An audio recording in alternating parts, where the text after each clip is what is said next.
계속해서 구약 성경 히브리어 문법을 시작하도록 하겠습니다. 지난 시간에는 우리가 동사 명령법 부분에서 히브리어 본문 이사야서 60장 1절을 우리가 읽고 해석하고 그것에 대한 의미를 살펴본 바 있습니다. 오늘 이 시간에는 금지 명령, 부정 명령의 이해로 사용되고 있는 창세기 2장 17절을 보는 시간을 갖도록 하겠습니다. 문법책에 나와 있듯이 동사명령법은 파신기호를 M으로 사용합니다. 왜냐하면 M이라는 것이 영어에서 명령법 하면 imperative 해가지고 M이 거기에 들어가 있기 때문에 M이라는 파신기호를 사용하고 그 다음에 이제 히브리어 명령형은 긍정 명령에만 사용되는데 부정적인 명령이나 금지를 표현하는 데는 부정어인 R이라는 단어와 로라는 단어를 붙여서 금지, 부정을 나타내게 된다라는 것을 지난 시간에 우리가 잠깐 문법을 통해서 말씀드린 바 있습니다. 그래서 금지 명령과 부정 명령의 예로 창세기 2장 17절을 보기로 할 텐데 여러분들께서 제 유튜브를 통해서 계속 히브리어 문법을 공부해 오신 분은 2장 17절을 이미 우리가 공부했다는 것을 여러분들이 아실 겁니다. 창세기 2장 17절은 우리가 전으로 가면 부정사 절대형을 공부할 때에 주동사의 동작의 강조나 확실성을 위해서 사용된다라고 해서 여러분들이 이미 제 유튜브를 통해서 그 내용을 이미 숙지하고 계시고 더더군다나 2장 16절은 임의로라는 뜻이 아니라 반드시 먹어야 된다라는 의미였고 17절은 그나마 정령이라고 번역함으로써 올바로 번역되어져 있다는 것을 이미 여러분들은 알고 계십니다. 그래서 부정사 절대형으로 창세기 2장 16절과 17절을 여러분들이 이미 공부한 바 있습니다. 제 블로그에 가보시면 그 예문들을 제가 항상 정리해서 제 블로그에 또 올려놓고 있습니다. 여러분들이 스타워로스 바이블 애카데미 네이버 블로그에 가셔서 오른쪽 왼쪽 메뉴를 보면 히브리어 문법이라고 되어져 있습니다. 이 히브리어 문법 메뉴를 치고 목록 열기를 하시면 지금까지 우리가 예문으로 공부했던 그 구절들에 대한 직역을 여러분들이 확인하실 수 있고 보실 수가 있습니다. 그래서 창세기 우리가 2장 17절은 이 페이지에 가면은 부정사 절대형 예문 해가지고 2장 17절 히브리어 직역을 한 것을 여러분들이 다시 확인해 보실 수 있습니다. 이것은 참고사항으로 말씀드렸고요. 오늘 시간 금지 명령, 부정 명령으로 R이나 로를 붙여서 창세기 2장 17절이 또 사용되어지고 있기 때문에 우리가 다시 한번 문장을 보고 해석을 한 후에 잠깐 그 내용을 우리가 생각해 보는 시간을 갖도록 하겠습니다. 창세기 2장 17절 본문을 보겠습니다. 우리가 6절을 보면 금방 제가 언급드렸듯이 여호와 하나님이 그 사람에게 명하여 가라사대 했습니다. 여기서 그 사람은 아담이었죠. 동산 각종 나무의 실과는 내가 반드시 였습니다. 임의로가 아니었습니다. 그래서 여러분들이 이미 공부했습니다. 반드시 임의로가 아니라 반드시입니다. 여기도 freely가 아닙니다. 그렇죠? surely 또는 absolutely로 번역을 해야 됩니다.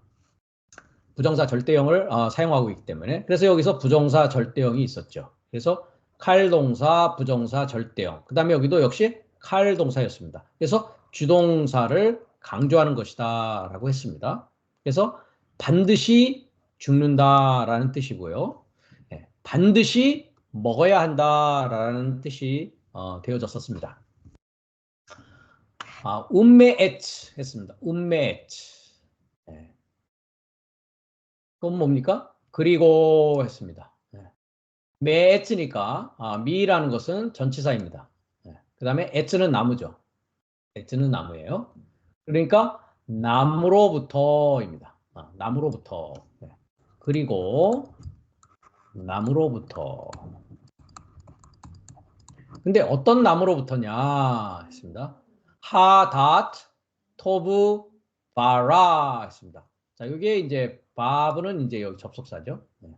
그래서 토브 하면은 선이고요. 라 하면은 악입니다. 그러니까 선과 악의 형용사는 명사를 수식합니다. 그래서 다트라는 것은 지식입니다. 알게 하는 하면은 분사형의 번역이죠. 네. 이것은 명사이기 때문에 지식입니다. 그래서 여기 관사가 있으니까 네.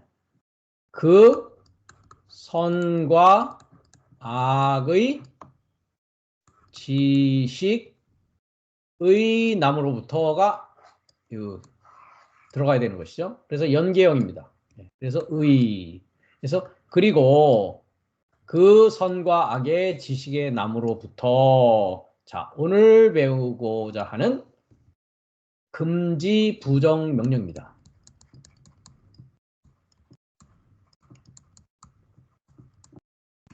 그러니까 안 된다, 말라 안 된다라는 뜻입니다. 그래서 로 했습니다. 말라 또는 안 된다. 자, 2인칭 단수가 있네요. 너는 주어죠. 2인칭 단수 주어. 자, 그 다음에 BQIM 요 M이 있죠. 그죠? 네, M. 명령입니다. 그러니까 명령인데 금지 부정 명령으로 사용되었다. 그래서 이제 토칼했습니다. 그래서 아칼이라는 단어는 먹다라는 뜻입니다. 그러니까 칼동사니까 단순형 능동태가 되겠습니다. 너는 먹어서는 안 된다.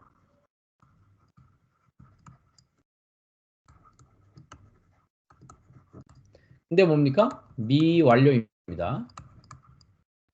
네. 그러니까 미완료는 항상 제가 어떻게 해석을 했습니까? 시작하다라고 했습니다.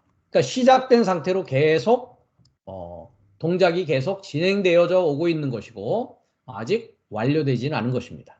네. 그래서 먹어서는 안 된다라는 얘기는 먹기 시작해서는 안 된다라는 뜻으로 여러분들이 이해하면 되겠습니다. 그 다음에 민맨누 했는데요. 민맨누. 민맨누는 그것으로부터가 아니다고 제가 말씀을 드린 바 있습니다. 민맨누. 이 민맨누는 파신기호도 사실 잘못되어져 있습니다. 전치사는 요 앞에 미가 되죠. 마찬가지로 여기에도 미가 있었습니다. 뭐뭐로부터라고 하는 전치사입니다. 근데 맨누 했었죠. 예. 그래서 민맨누는 미와 그다음에 맨과 그다음에 누의 세 가지의 합성어입니다. 이렇게. 예. 그럼 누는 1인칭 복수이고요. 맨은 명사 남성 단수입니다. 그 다음에 미라는 것은 전치사입니다. 그러니까 미라는 거는 뭐뭐로부터가 되겠죠. 예. 민이라는 것은 분깃입니다. 분깃. 예. 영어에서는 이것을 이제 portion이라고 합니다. portion, a portion 이렇게 합니다. 그럼 1인칭 복수니까 뭡니까? 복수는 사역이니까 나의 사역. 그래서 나의 사역의 분깃으로부터 나왔단 말이죠. 뭐뭐로부터 시작하는 거니까.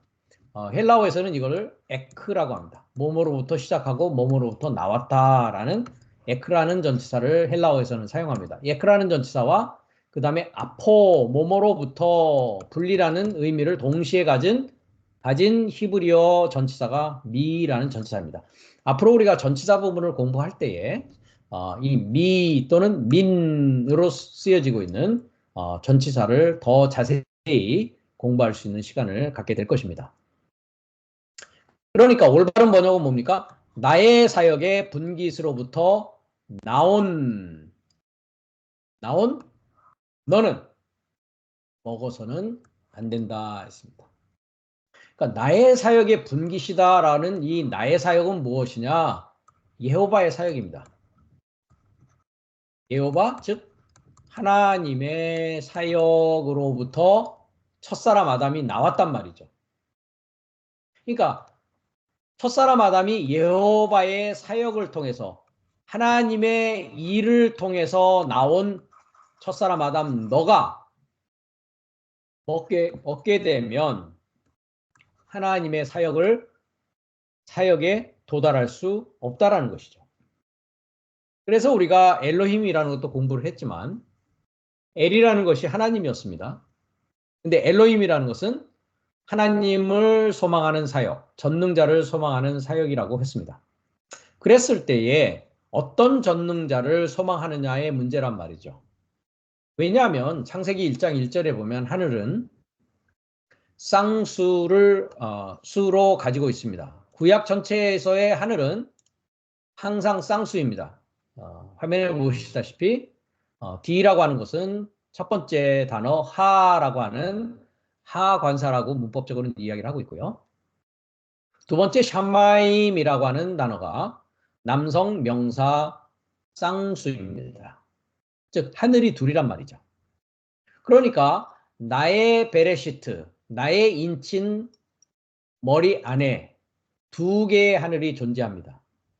두 개의 하늘이라는 것은 우리가 사도행전 7장 38절에 가면 7장 48절쯤에 있을 겁니다. 잠깐 가보겠습니다. 사도행전 7장에 가면 48절 49절인데요. 49절부터 9절을 잠깐 보시면 주께서 가라사대 하늘은 뭐라고 했습니까? 나의 보좌다라고 했습니다. 땅은 나의 발등상이다. 그러니까 하늘은 하나님의 보좌가 있는 곳이요.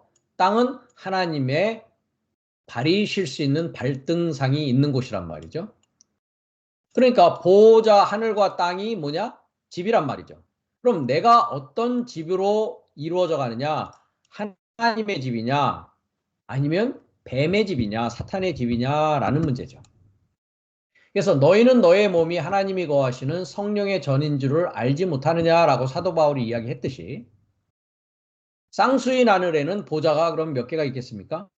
두 개가 존재하고 있다는 것이죠. 어디에요? 나의 인친 머리 안에 그렇다는 것입니다. 그러니까 두 개의 보좌가 우리가 7날의 과정을 통해서 보면 한 날부터 다섯째 날까지 두 권위, 두 이름, 쉔이라는 것은 또 이름이 있습니다. 두 개의 이름, 두 개의 권위가 내 안에서 역사하고 있다는 것이죠. 그 얘기는 또 뭐냐? 두 개의 영이 역사하고 있다는 것이죠. 그래서 창세기 1장 2절을 보면 루아흐 엘로힘 이렇게 나오고 있습니다. 전능자를 소망하는 사역에 영 했습니다. 그래서 우리가 영이라고 했을 때에는 성경에서 하나님의 영, 즉 거룩한 영과 마귀 사탄의 영인 더러운 영이 역사하고 있다는 것이죠. 그것이 두 하늘이 한 하늘이 되어질 때 한 하늘은 계시록 12장에 가보시면 한 하늘에서는 해를 입은 한 여자, 해라는 것은 선입니다. 선, 해를 입은 한 여자, 즉 마리아를 말하고 있고요. 또 다른 하늘에는 뭐가 있냐? 붉은 용이 있습니다. 그래서 하늘에서 이제 전쟁이 일어나게 되죠. 왜냐? 한 하늘의 여자가 이제 아기 예수를 탄생하는 일이 있는데 그것을 방해하는 자가 바로 큰 붉은 용이었습니다. 그래서 하늘의 전쟁이 있게 되고 미가엘과 그의 사자들과 용과 그의 사자들이 싸우는 일이 있단 말이죠.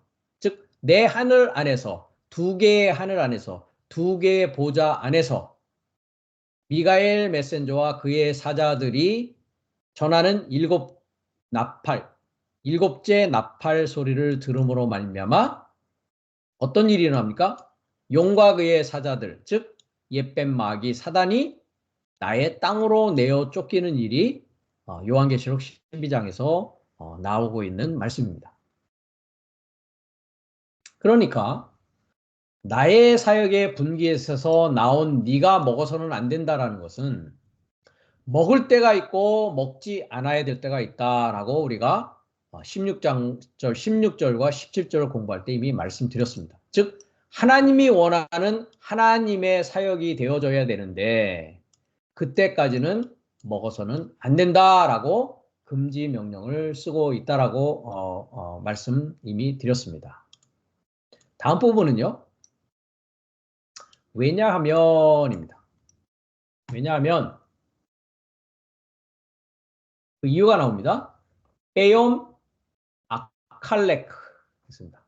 빼옴 아칼레크 아칼레카라고 하네요. 네. 너의 먹을 날 안에서 그렇죠? 왜냐하면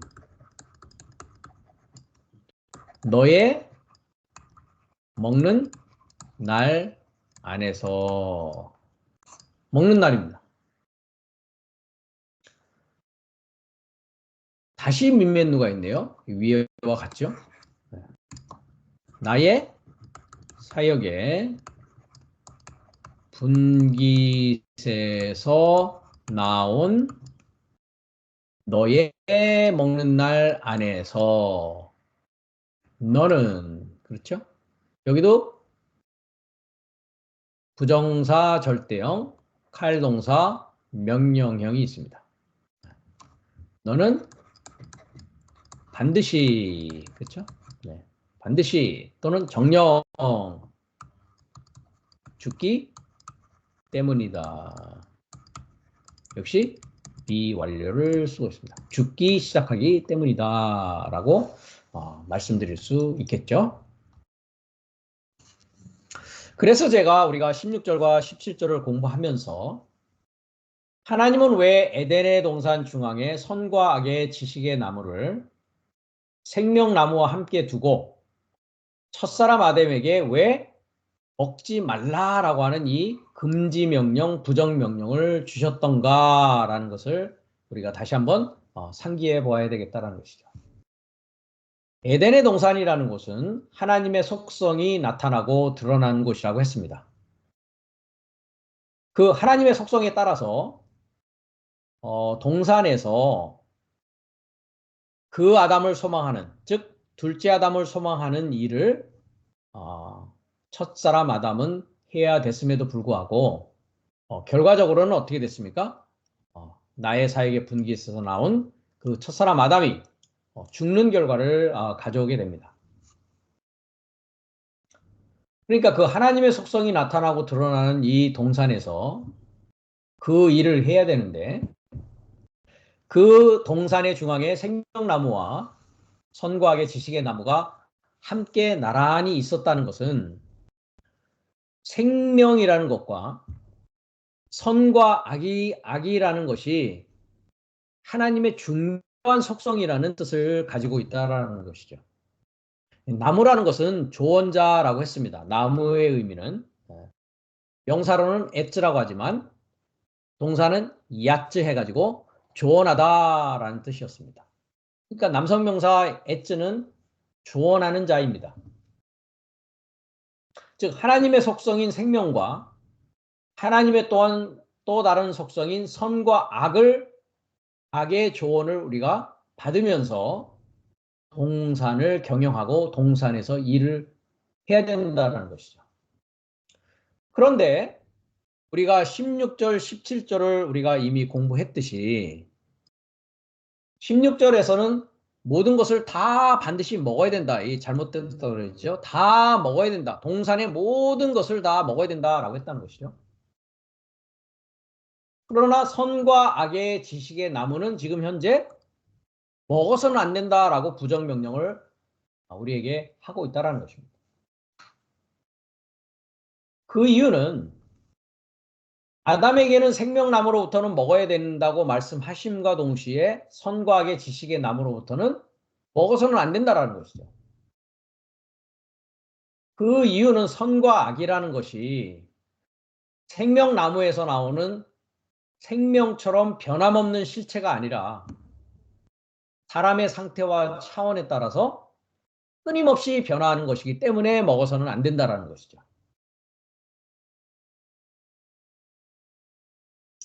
즉 선과 악이라는 것은 생명처럼 변화하지 않는 실체가 아니라 각자의 입장과 처지에 따라서 선의 기준과 악의 기준이 달라지고 끊임없이 변화하기 때문이라는 것입니다. 그래서 하나님께서 아담더러 선과 악의 지식의 나무로부터는 먹어서는 안 된다라고 지금 여기서 말씀하고 있는 것이죠. 어떤 교단에서는 심지어 이것에 대해서 하나님이 아담더러 이 하나님의 말씀을 지키는지 안 지키는지 시험해보기 위해서, 즉 순종하는지 안 하는지의 여부를 알아보려고 이렇게 한 것이다라고 주장하는 교단도 있습니다. 그런 것이 아니고 아담이 선과 악의 지식의 나무로부터 먹게 되면 자신의 선과 악에 따라서 모든 것을 판단하는 결과를 가져오기 때문이라는 것이죠. 무슨 얘기냐면 하나님 차원의 선에 이르기 전에 아담 수준에서의 선을 따지고 악을 따지고 논하게 되는 일이 생긴단 말입니다. 그렇게 되면 결국은 자신의 선의 기준과 자신의 악의 기준에 갇혀서 하나님의 선과 하나님의 악을 알지 못하는 결과를 가져오게 된다는 것이죠. 그렇기 때문에 아담이 먼저 생명나무로부터 먹어서 하나님 안에서 온전하고 건강하고 안전한 장성한 남자로 자라 있게 된다면 그것에 대해서는 이미 제가 우리가 이 구절을 공부할 때에 에베소서 4장 13절의 말씀을 우리가 본 적이 있습니다. 우리가 다 하나님의 아들을 믿는 것과 아는 일에, 여기서도 아는 일이 아닙니다. 분사형이 아니라 명사입니다. 즉 지식입니다.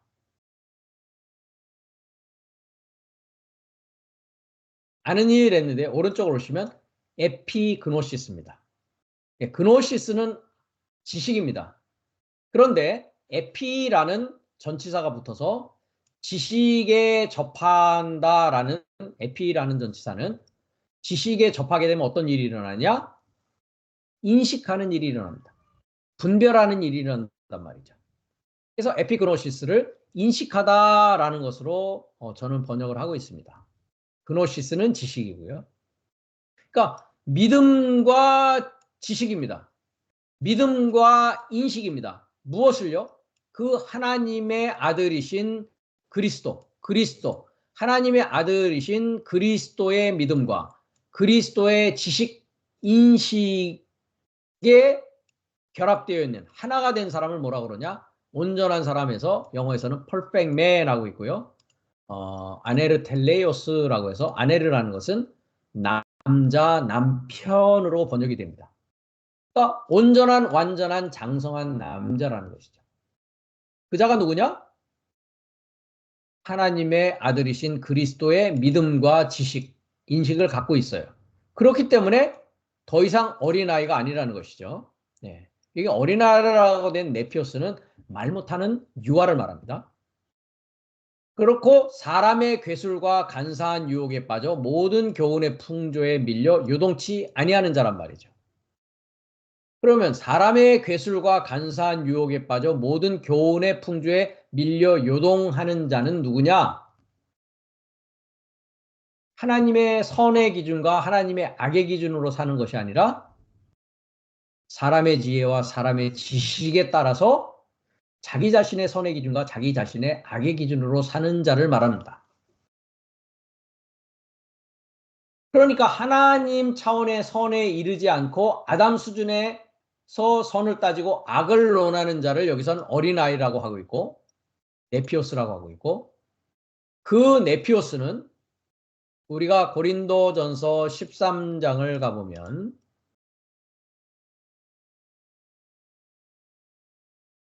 사랑은 언제든지 떨어지지 아니하나 예언도 패하고 방언도 그치고 지식도 패하리라. 우리가 부분적으로 알고 부분적으로 예언하니 온전한 것이 올 때는 즉 텔레오스 그리스도의 믿음과 그리스도의 인식, 지식에 하나 되어진 완전한 장성한 남자가 오기 전까지는 어떤 상황이라고요? Know in part, prophecy in part. 부분적으로 알고 부분적으로 예언하게 됐단 말이죠. 즉 자기의 선과 자기의 악의 기준을 가지고 판단하는 상황을 말하고 있습니다. 그래서 완전한 장성한 자가 되을 때는 부분적으로 하던 것이 패한다. 어렸을 때에는 역시 내피였습니다. 어렸을 때는. 그러면서 미완료를 쓰고 있습니다. 미완료적인 상황이란 말이죠.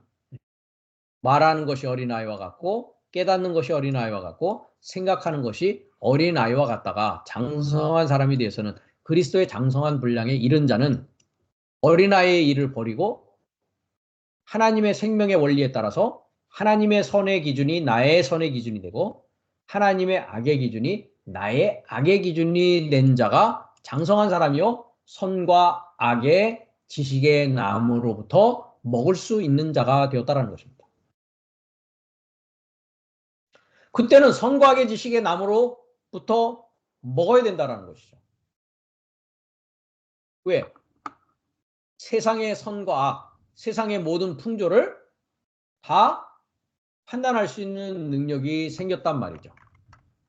그래서 우리가 히브리서도 갔었습니다.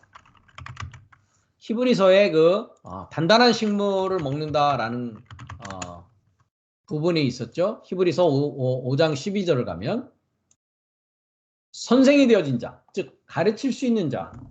아까 에베소서 4장 13절 그 전에 부분을 보면 사도요, 목사요, 복음 전하는 자로 세웠다라는 것이 바로 가르칠 수 있는 자입니다. 네. 그 자는 뭐냐? 장성한 자다. 즉 완전히 예언할 수 있고 온전히 하나님의 생명의 원리에 따라서 하나님의 선이 나의 선이요 하나님의 악의 기준이 나의 악이 되어진 자를 말합니다. 이 자는 뭡니까? 선악을 분별할 수 있단 말이죠. 하나님적인 선, 하나님적인 악을 분별해서 뭐 할 수 있습니까? 의의 말씀을 가지고서 가르칠 수 있는 자가 되었다는 것입니다. 그러니까 이 상황에서는 선과 악의 지식의 나무로부터 먹더라도 나의 생명, 나의 영원한 하나님의 아들로서의 하나님의 사역, 나의 분깃에서 나온 네가 먹을 수 있는 상황이 되어진다는 것이죠. 왜냐하면 그리스도는 하나님 보시기에 좋은 것이기 때문에 그것이 곧 생명나무이기 때문에 생명의 조언자이신 그리스도이기 때문에 하나님 보시기에 좋은 것은 나에게도 좋은 것이요. 하나님 보시기에 아름다운 것은 나에게도 아름다운 것이 되어지기 때문에 그렇습니다. 그러니까 행복한 삶을 산단 말이죠. 우리가 시편 1편 1절을 보면 복 있는 사람은 했지만 에세를 하는 것은 행복한 하이시 장성한 남자를 이시 여기도 남자 남편으로 번역되는 단어입니다. 아까 우리가 봤던 아네르라고 하는 헬라어와 동일한 히브리어 단어입니다. 그럼 행복한 장성한 남자는 악인의 꾀를 쫓지 아니하고 죄인의 길에 서지 아니하고 오만한 자리에 앉지 아니하고 오직 여호와의 율법을 즐거워하며 율법을 주야로 묵상하는 자로다 했습니다. 하나님 보시기에 즐거운 것은 나에게도 즐거운 것이고 하나님 보시기에 좋은 것은 나에게도 좋은 것이 되기 때문에 말씀으로 즐거워하고 말씀을 묵상할 수 있는 그 삶을 살아가게 된다는 것이죠. 그 자를 뭐라 그러냐? 생명나무라고 합니다. 시편 1편 3절은 우리가 요한계시록 22장 2절을 가면 똑같은 말씀이 나옵니다. 시냇가에 심은 생명나무가 시절을 쫓아 과실을 맺으며 잎사귀가 마르지 아니함 같으니 그 행사가 다 형통하리로다. 그러나 악인은 그렇지 않으며 했습니다. 그럼 이 악인은 무엇입니까? 우리가 창세기 2장 17절의 관점에서 볼 때에 하나님 보시기에 선한 것이 악인이 보기에는 선한 것이 아닙니다. 하나님 보시기에 좋은 것이 악인이 보이기에는 좋은 것이 아니었더란 말이죠. 그렇기 때문에 바람에 나는 겨와 같은 것이요 심판을 견디지 못하고 죄인이 의인의 회중에 들지 못하는 것입니다. 심판을 견디지 못한다는 것은 어떤 의미겠습니까? 하나님의 말씀이 나의 삶 가운데 임했을 때 그 말씀을 기쁨으로 받아들이게 되면 행복한 완전한 남자로서의 삶이 이루어지게 되겠죠. 그러나 그 하나님의 말씀이 달고 오묘하고 나에게 기쁨이 되지 않으면 자동적으로 심판되어지는 것입니다. 다른 측면에서 말씀드리면 하나님의 말씀만으로 즐거워하고 하나님 보시기에 좋은 것이 나에게도 좋고 하나님 보시기에도 아름다운 것이 나에게도 아름다워진 상태를 뭐라고 하느냐? 천국이라고 합니다. 하나님의 나라가 되었다라고 합니다.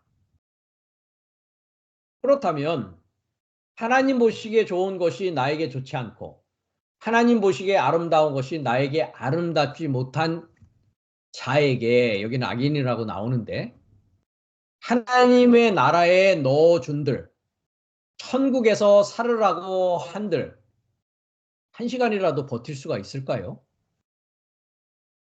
10분이라도 그곳에서 살고자 할까요? 하나님 보시기에 좋은 것이 나에게 좋은 것이 아닌 상황이니 말이죠. 하나님 보시기에 아름다운 것이 내가 보기에는 전혀 아름다운 것으로 느껴지지 않는데 어떻게 그곳에서 살 수 있겠냐라는 것이죠. 그것이 악인에게 있어서 심판인 것입니다. 대저 의인의 길은 여호와께서 인정하시나 악인의 길은 망하리로다라고 하고 있는 것입니다. 그렇기 때문에 나의 사역에서 나온 내가 먹기 시작해서는 안 된다라고 미완료를 쓰고 있다는 거죠. 부정명령이라는 거죠. 결과적으로는 어떻게 되어졌습니까? 우리가 창세기 2장을 보게 되면 창세기의 이 첫사람 아담은 생명나무로부터는 아예 입에도 대지 않은 상태에서 여자를 통해서 그 여자는 또 뱀이 준 지식을 통해서 먹게 되는 일이 일어나게 되었다라는 것이죠. 지식의 문제인 것입니다. 그러니까 생명나무를 먹지 않은 상태에서 선과 악을 알아버리고 말았다는 것입니다. 그 선과 악을 알게 됐다는 것은 뭡니까? 나의 선과 나의 악으로 하나님을 판단하고 나의 선과 나의 악으로 사람을 판단하는 판결자의 입장에 서게 됐다는 것입니다. 판결자는 어디에 앉습니까? 보좌에 앉은 자가 판결자란 말이죠. 그 판결은 하나님의 생명의 판결이요. 그 판결은 하나님의 선과 하나님의 악의 기준에서의 판결인 것입니다. 그래서 첫사람 아담은 동산으로부터 추방당하는 결과를 창세기 3장 마지막 부분에 가면 우리가 볼 수 있게 됩니다. 창세기 3장 마지막 부분에 가면 동산을 더 이상 경영하고 동산을 더 이상 일할 수 없는 아담은 어떤 결과를 가져오느냐? 여기서 근본된 토지라고 되어 있는데 하아담아입니다. 그 아담을 소망하는 전체를 봉사하기 위하여서 더 이상 그곳에 있을 수가 없던 것입니다. 아까도 말씀드렸죠? 하나님의 선만으로 하나님의 악만으로 하나님의 생명만으로 즐거워할 수 없는 사람에게 동산에 집어넣어 있게 한들 그 사람에게는 그 에덴의 동산이라는 곳이 천국이 아니라 지옥을 경험하는 일이 될 것이라는 것입니다. 그렇기 때문에 하나님 보시기에 선한 것이 아담의 보기에는 악한 것이요. 하나님 보시기에 악한 것이 아담이 보기에는 선한 것이요. 하나님 보시기에 아름다운 것이 아담이 보기에는 아름답지 못한 것이 되기 때문에 어떻게 된다고요? 정령.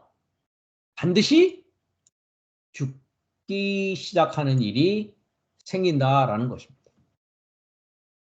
그것에 따라서 우리 모두는 우리의 인생을 시작하게 될 때에 이 땅에 태어나서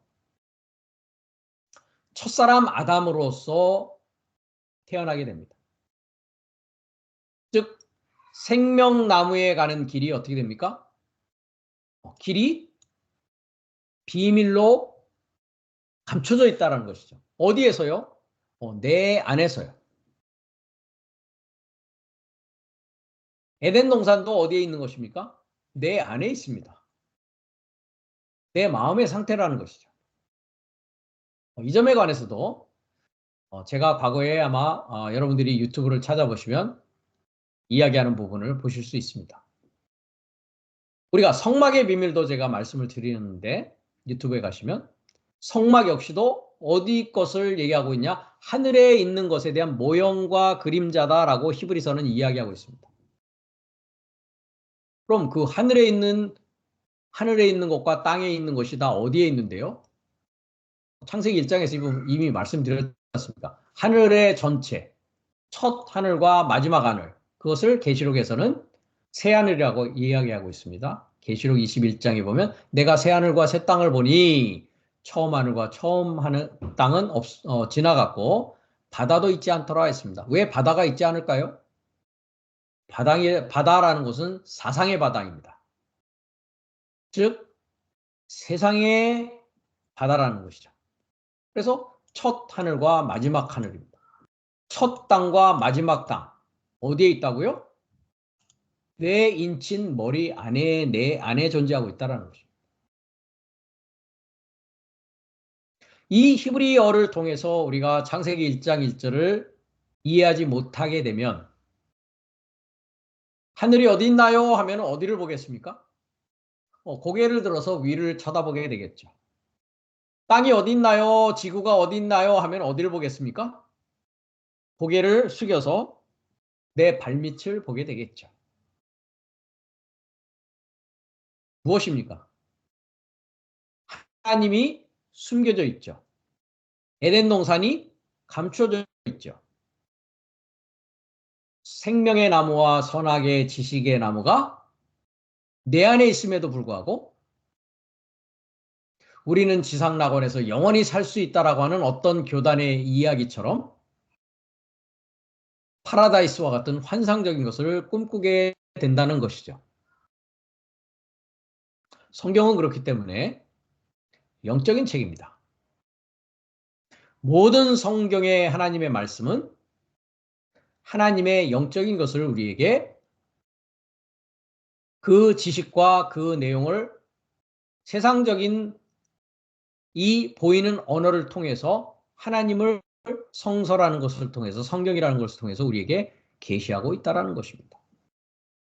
이것이 일곱째 날의 과정에서 보면 여섯째 날에 내가 들어오기까지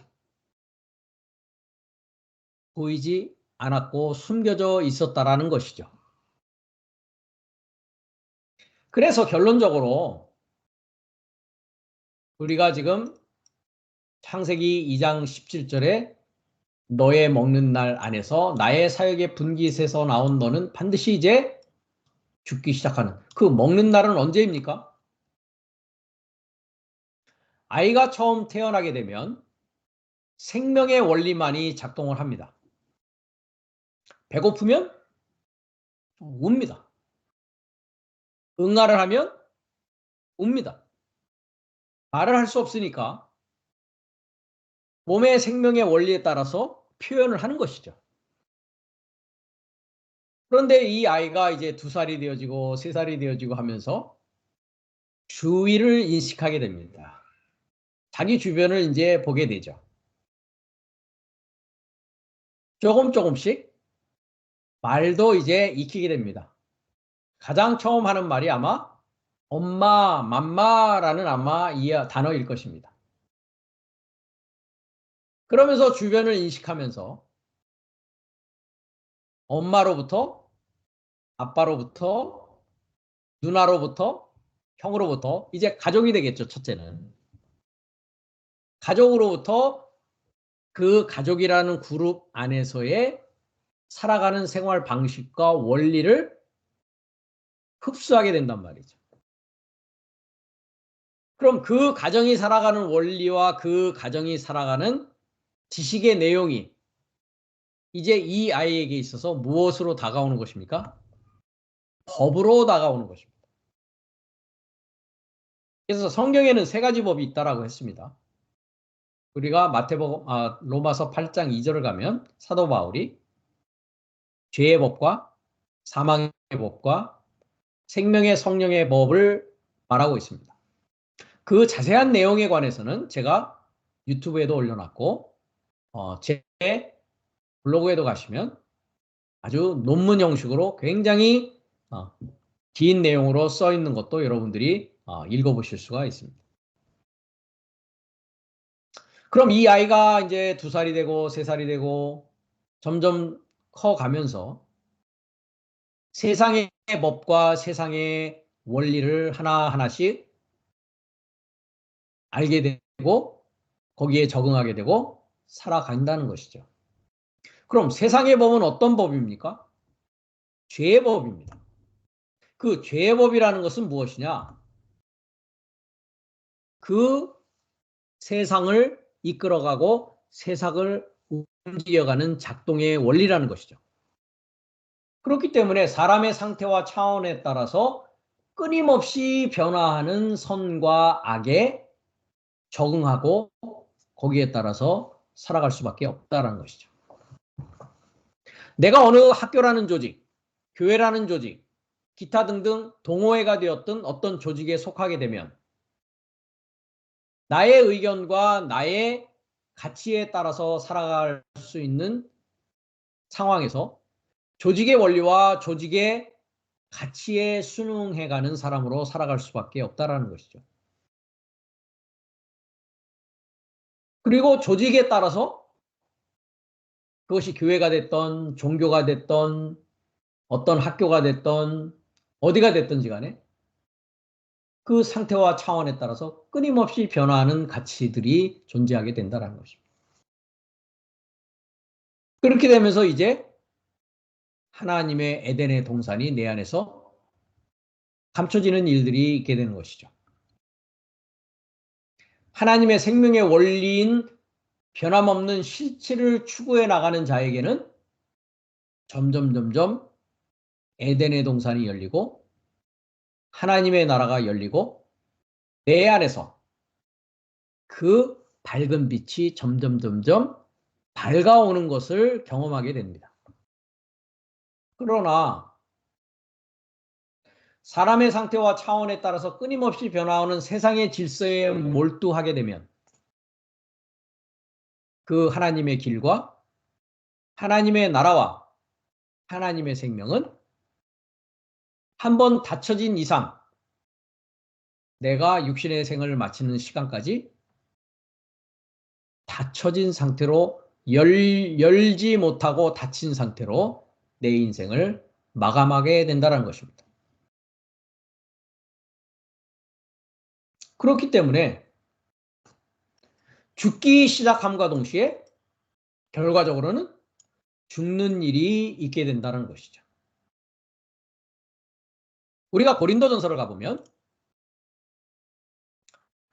고린도전서 15장은 부활장이라고 우리가 이야기를 합니다. 부활 역시도 헬라어로는 아나스타시스라고 합니다.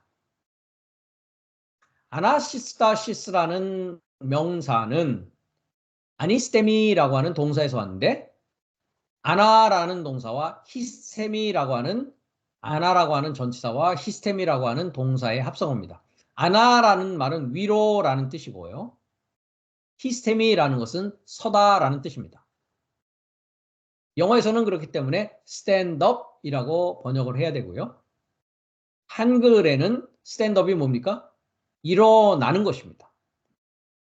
전 시간에 우리가 이사야서를 공부하면서 일어나라 라는 공부를 했었습니다. 그렇죠? 이사야서 60장 1절에 동사명령법에서 일어나는 것이 부활하는 것입니다. 죽어있다라는 것은 무엇입니까? 누워있다라는 것입니다. 하나님의 나라가 감춰져 있다라는 것이죠.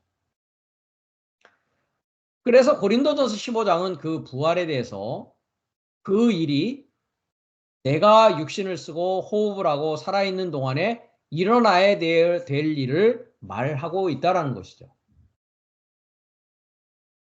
그런데 이 고린도전서 15장 중에서 우리가 22절을 가보면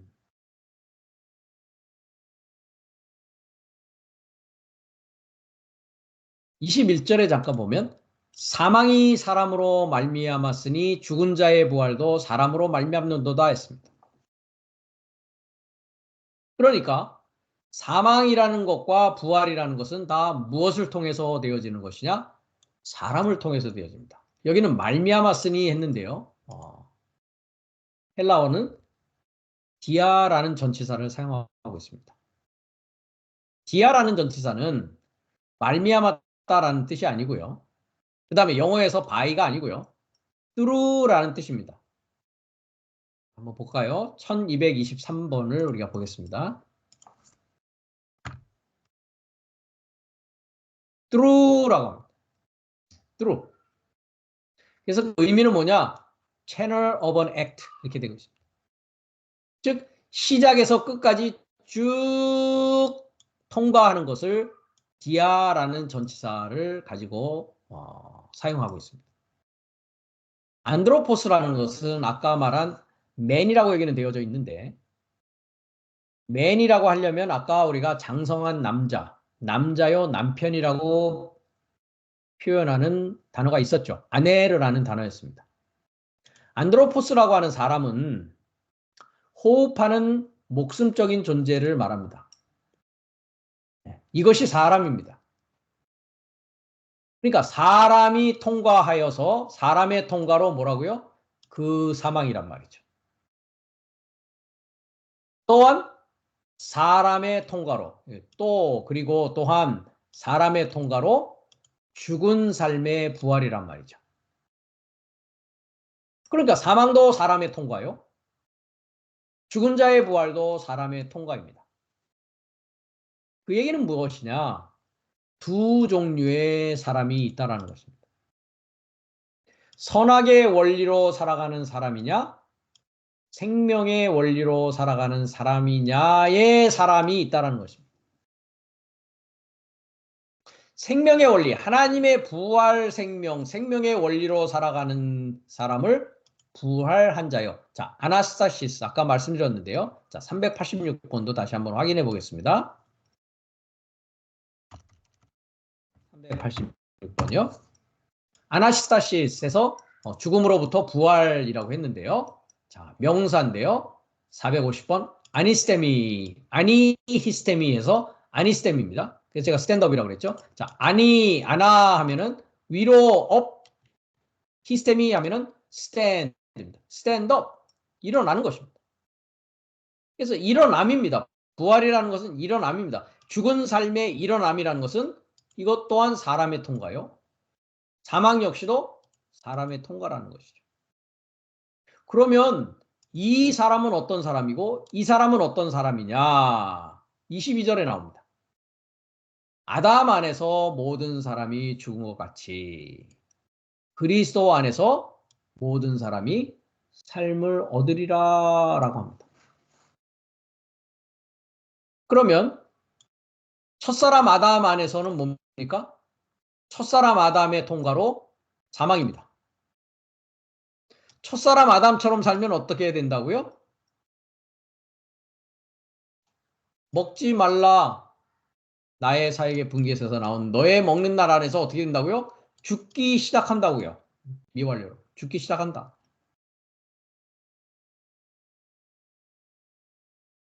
그렇기 때문에 그리스도의 통과로 어떻게 된다고요? 보시면 판테스 조포이에테 손타이였습니다.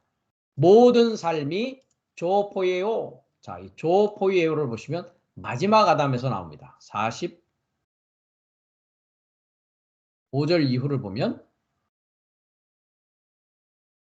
마지막 아담은 살려주는 영이 됐다. 조포이에오. 살려주는 영입니다. 그러니까 그리스도의 통과로 부활되었다라는 것은 뭡니까? 영의 삶을 사는 것이요. 생명을 주는 조의 생명을 행하는 삶을 살아간다라는 것이죠.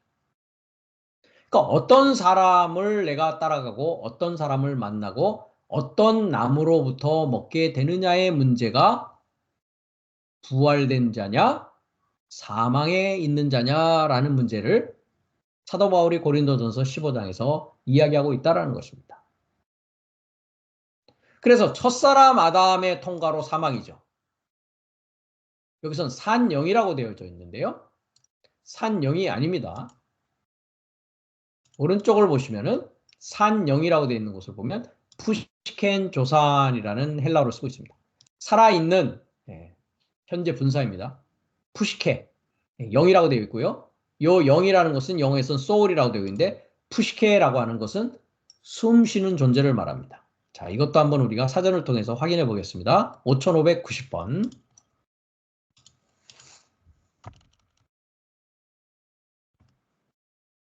그래서 푸시케 하면 soul 하면서 문자적으로는 뭐라고요?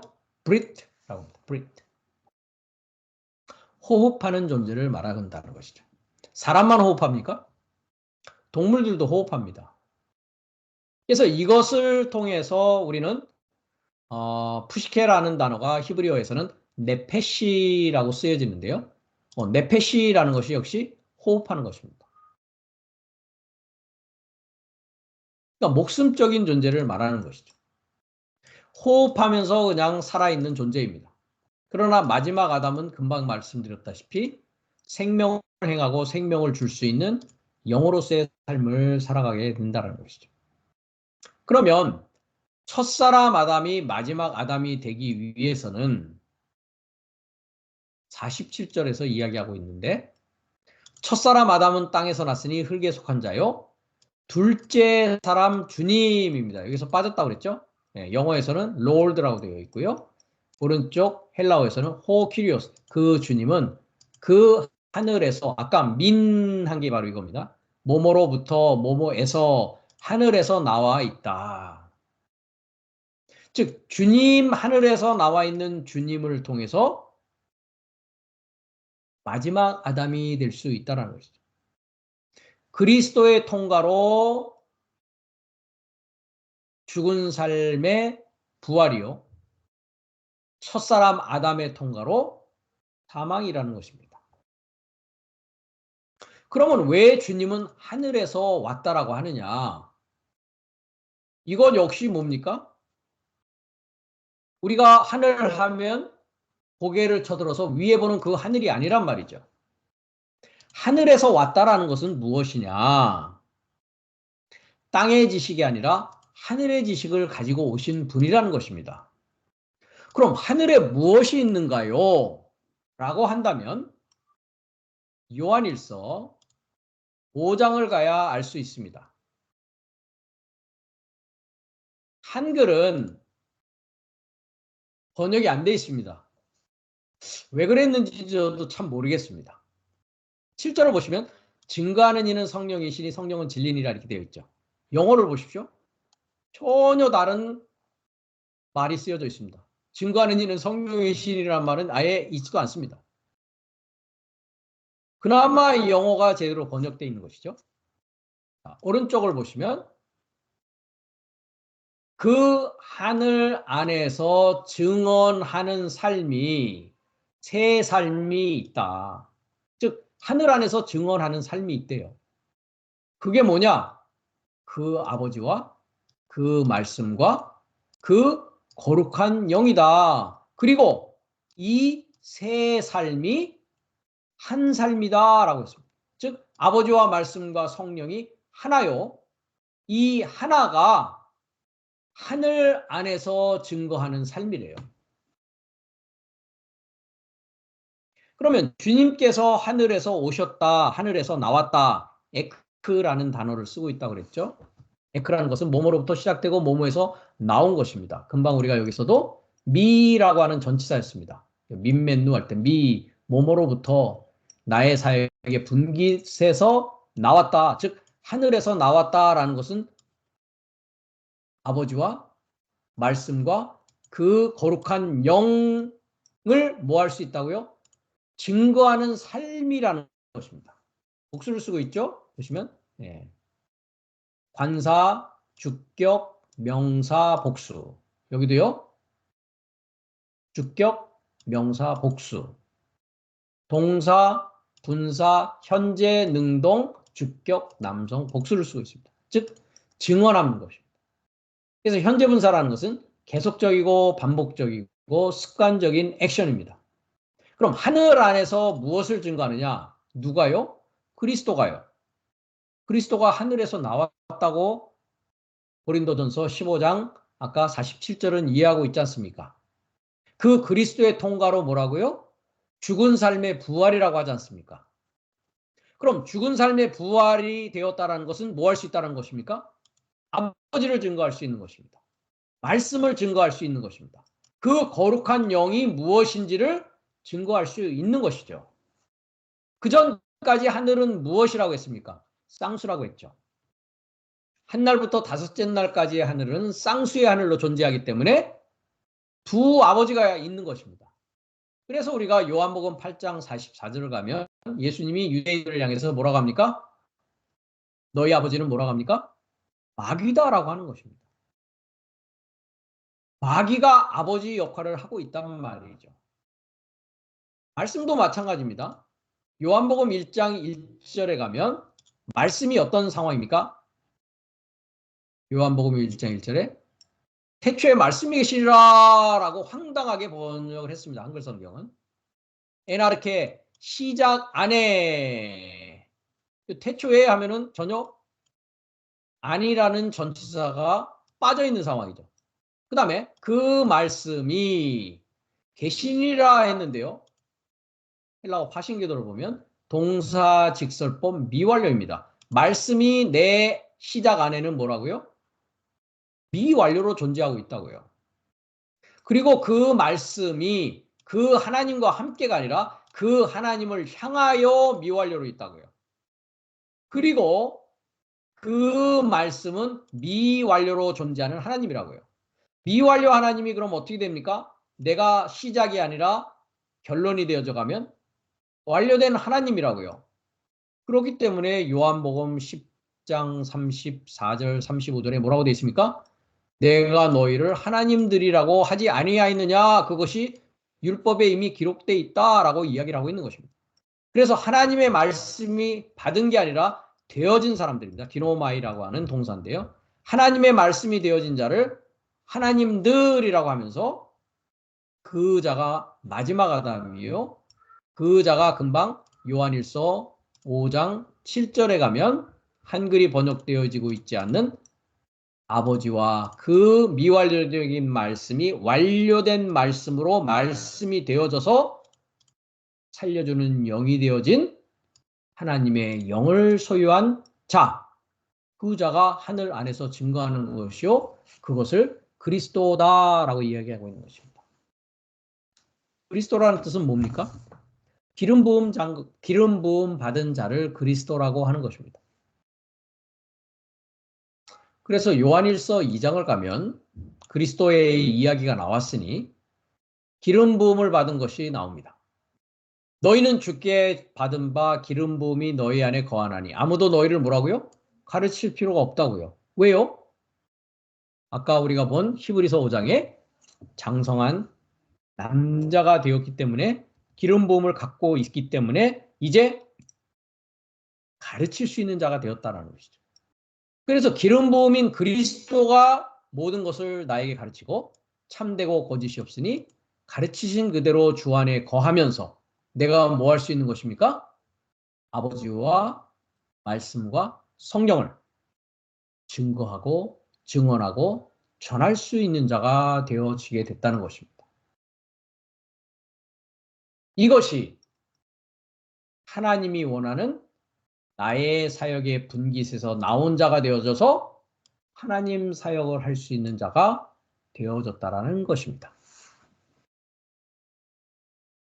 그래서 생명나무로부터 먹고